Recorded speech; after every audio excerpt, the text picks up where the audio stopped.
नमस्कार दोस्तों, आप सबका स्वागत है इस मेरे नए YouTube चैनल में जिसका नाम है यादों के पन्ने। मेरा नाम है किशोर मौर्य और आप सबका तहे दिल से स्वागत करता हूँ। ये कोरोना का काल काफी मुश्किल है हम सबके लिए, तो मैंने सोचा क्यों ना इस काल का फायदा उठाया जाए और इस वक्त का फायदा उठाकर मैं कुछ चीजें और सीखूं। तो मैंने काफी सारी किताबें पढ़ी, जैसे कि मैंने राहत इंदौरी साहब, गुलजार साहब, हरिवंश राय बच्चन, मिर्जा गालिब और जावेद अख्तर की किताबों को मैंने करीब से पढ़ने की कोशिश की और उनसे रूबरू होने की कोशिश की। तो हर किसी ने जिंदगी में एक बार शायरी गजल जरूर सुनी होगी, पढ़ी होगी। तो बहुत बार कुछ लोग ऐसे होंगे जिन्होंने प्यार में पढ़ने के बाद शायरियां की हैं और प्यार टूटने के बाद गजलें भी की होंगी तो सुनी तो जरूर होंगी। तो इसी तरह की कुछ मैं आपसे प्यार भरी बातें करूंगा और आपके समक्ष इन बड़े लेखकों के शायरी और गजलें पेश करूंगा, कुछ नज़में पेश करूंगा। अगर आपको ये शायरी और नज़में और कविताएं समझने में थोड़ी तकलीफ होगी तो मैं आपको इस शायरी का अर्थ भी समझाऊंगा, आपको इसका मतलब भी समझाऊंगा जैसे मैं पढ़ता जाऊंगा, ताकि आपको समझने में आसानी होगी। तो मैं पहली जो किताब पढ़ रहा हूँ या जिनका साहित्य पढ़ रहा हूँ वो है जावेद अख्तर साहब, उनकी किताब है तरकश। उसमें से मैं कुछ आपको शायरिया, गजल और नज़में आपके सामने पेश करूंगा। और इनकी लिखावट काफी अलग थी, इसमें हिंदी और उर्दू दोनों भाषाओं का मेल था। तो अगर आपको समझने में मुश्किल होगी तो मैं समझा दूंगा आपको। तो जो मैं पहली कविता आपके समक्ष पेश कर रहा हूँ उसका नाम है मेरा आंगन मेरा पेड़। मेरा आंगन मेरा पेड़, मेरा आंगन कितना खुशादा कितना बड़ा था, कितना खुशादा कितना बड़ा था। खुशादा मतलब फैला हुआ, बड़ा, जिसमें मेरे सारे खेल समा जाते थे। और वो आंगन के आगे था वो एक पेड़, मेरे आंगन के आगे था वो पेड़ कि जो मुझसे काफी ऊंचा था। लेकिन मुझको ये यकीन था कि जब मैं बड़ा हो जाऊंगा इस पेड़ की फुनगी छूंगा, मतलब डाल छूंगा। पेड़ की जो डाल होती है उसके कहते हैं फुनगी। मैं इसकी फुनगी छूंगा। लेकिन अब बरसों बाद इस गांव में आना हुआ। मैं घर लौटा, देख रहा हूं ये आंगन कितना छोटा है, मगर वो पेड़ थोड़ा और ऊंचा है। अब मैं जो ये दूसरी कविता पढ़ रहा हूं ये उन्होंने अपने मुश्किल समय में लिखी गई थी और मतलब उस समय उनके पास ज्यादा पैसे नहीं थे और वो उस समय उनको ज्यादा काम भी नहीं मिलता था।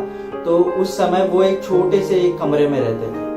तो आज उनके पास काफी ज्यादा पैसा आ चुका है और बड़ा मकान है, फिर भी वो याद करते हैं वो कमरे को और उस पर ये लिखी गई एक कविता है जो काफी खूबसूरत है, जो मैं आपके समक्ष पेश कर रहा हूँ। तो उसका नाम है वो कमरा याद आता है।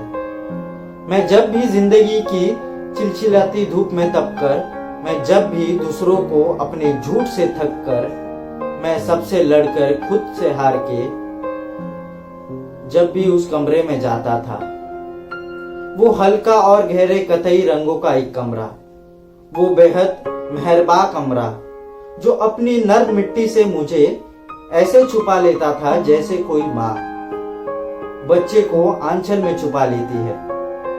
प्यार से डांटे, ये क्या आदत है तेरी, जलती धूप में मारे मारे घूमते हो तुम। वो कमरा याद आता है, दबीज और खासा भारी, कुछ गहरे मुश्किल से खुलने वाला।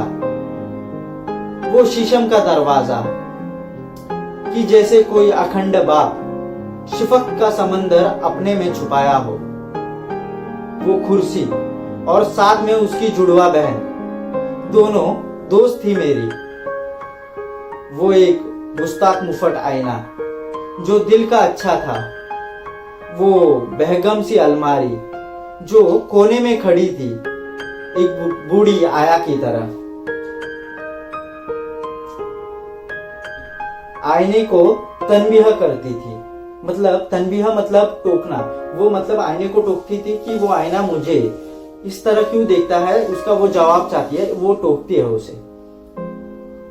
आईने को तनबीह करती थी और सामने था एक गुलदान, नन्हा सा, बहुत शैतान, उन दिनों पे हंसता था, या जन्नत की भारी एक मुस्कुराहट, या जन्नत से भारी एक मुस्कुराहट, और दरीचे पर झुकी वो बेल, कोई शब्द सरगोशी किताबें ताक में है, और कुछ शेल्फ पर संजीदा उस्तानी बनी बैठी थी, मगर सब मुंतजिर इस बात की मैं उसे कुछ पूछूं सिरहाने से। नींद का साथी, थकान का चाराघर, वो नर्म दिल तकिया, मैं जिसकी गोद में सर रख के छत पे देखता था। छत की कड़ियों में न जाने कितने अफसानों की कड़ियां थी। वो छोटी मेज पर और सामने दीवार पर आवेजा तस्वीरें मतलब लगी हुई तस्वीरें, और सामने दीवार पर आवेजा तस्वीरें मुझे अपनायत और यकीन दिखाती थी, मुस्कुराती थी। उन्हें शक भी नहीं था एक दिन मैं उनको ऐसे छोड़ जाऊंगा। उन्हें ऐसे छोड़ जाऊंगा, मैं एक दिन यूं चला जाऊंगा कि फिर वापस नहीं आऊंगा। मैं अब जिस घर में रहता हूं काफी खूबसूरत है, मगर अक्सर यहाँ खामोश बैठा याद करता